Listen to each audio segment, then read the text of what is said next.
take your crack, you put it in this top piece right here, and you burn it.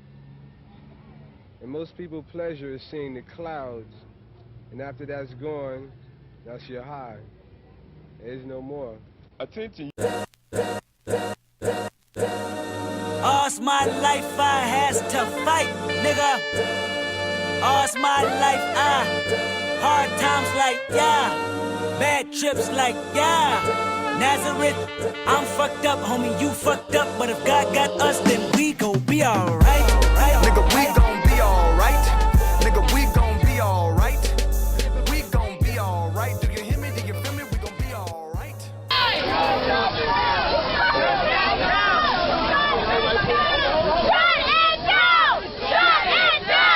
Right.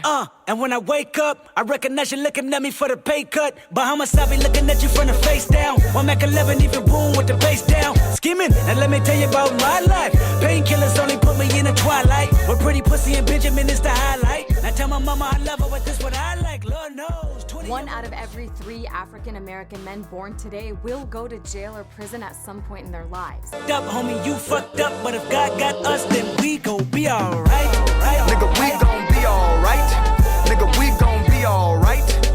We gon' be alright. Do you hear me? Do you feel me? We gon' be alright. Nigga, we gon' be alright. There was another warning about cocaine today. Crack now has spread to almost every American city. It is a problem in Houston, Philadelphia, Kansas City, Tucson, and Sacramento.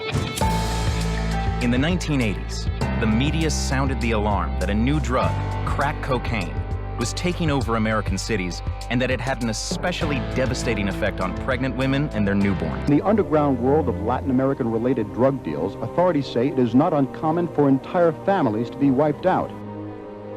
35-year-old Christopher Thomas was later convicted of the reduced charge of manslaughter for the 10 killings, his murderous rampage being ascribed to cocaine-induced schizophrenia. Thomas is still in prison, but his brutal murder of 10 women and children served as a harbinger for the most murderous era in New York City's history, the age of crack cocaine. Drug laws are also part of the problem. The 1986 Anti-Drug Abuse Act instituted a mandatory minimum sentence of 5 years without parole for possession of 5 grams of crack. Guess how much cocaine you had to possess to trigger the same minimum sentence? 500 grams. Interesting when you look at who consumes each drug more. The driver of this mass incarceration phenomenon is our drug laws, our mandatory minimum sentencing around drug laws. Mandatory minimums require judges to hand out specific sentences for certain crimes deemed uniquely harmful to society. But that narrative is ever so slightly complicated by this. We should not allow people to be able to distribute this poison without fear. Congressman Rangel, along with much of the black political leadership, was a key advocate for erecting these laws in the first place. They should be caged like wild animals because that's what they are. We are not going to be put back into slavery by our own people. Working for minimum wage was never my style. I like big dollars. I learned how to mix drugs when I was little. Heroin, cocaine, all of it. My dad taught me. That was about the only thing he taught me before he was killed. Fucking with guns. When you fuck with guns, shorty, it's always the coolest niggas that fuck around and get murdered, you know?